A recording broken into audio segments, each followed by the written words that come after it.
Welcome to Cambrian College Television News. Today is Friday, March 27th, and I'm your host, Mark Renford. And I'm Emily McIntosh. In today's news, college workers plead to keep their jobs, a record high election turnout, and the Wolves stay in the playoffs. And now to our top story. This year saw a 15% increase in voter turnout for the Student Administrative Council election at Cambrian. More than 700 students voted at this year's SAC election. That's a 17% voter turnout compared to last year's 2%. This year, an online voting campaign called iVote was introduced to attract more voters. A representative for 800 Cambrian workers says investing in the college system is more important than ever. John Claus is the president of OPSU Local 655, which represents academic staff at the college. Claus was one of many union officials who are talking about the importance of keeping rather than cutting public service jobs. At the meeting, Claus said that the investment in the colleges and their staff is needed to ensure graduates get their jobs. There had been no cuts at the time of the meeting, though there were fears that they would be announced in the provincial budget released yesterday. Although the McGuinty government announced the changes yesterday, there is still no confirmation that the provincial public service jobs will be lost. Plans are underway to make it easier than ever for students living in outlying areas to get to Cambrian College. The city of Greater Sudbury will spend $120,000 to begin planning for a project that would see Berry Down Road extend north to Hanmer.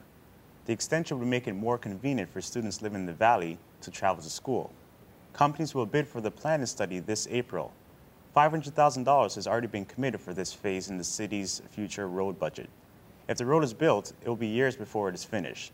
The environmental study is set to begin in 2012 and expected to take several years. This Saturday, the world will begin celebrating Earth Hour. It's an annual event where people around the world are asked to turn off the lights between 8:30 and 9:30 p.m. The event is organized by the World Wildlife Fund for Nature, and its purpose is to take action against global warming.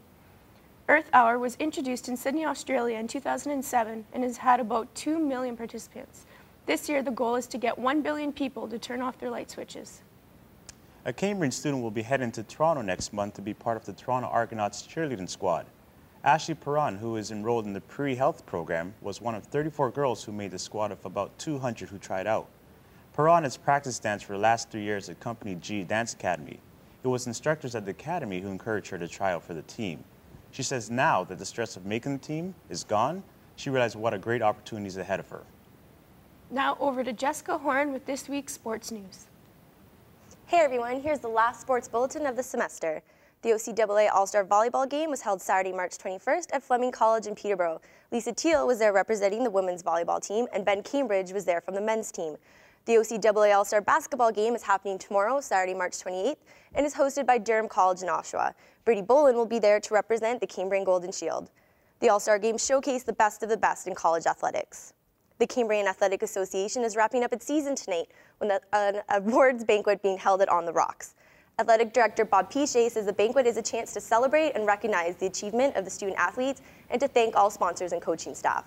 They will also be naming the Cambrian Male and Female Athletes of the Year.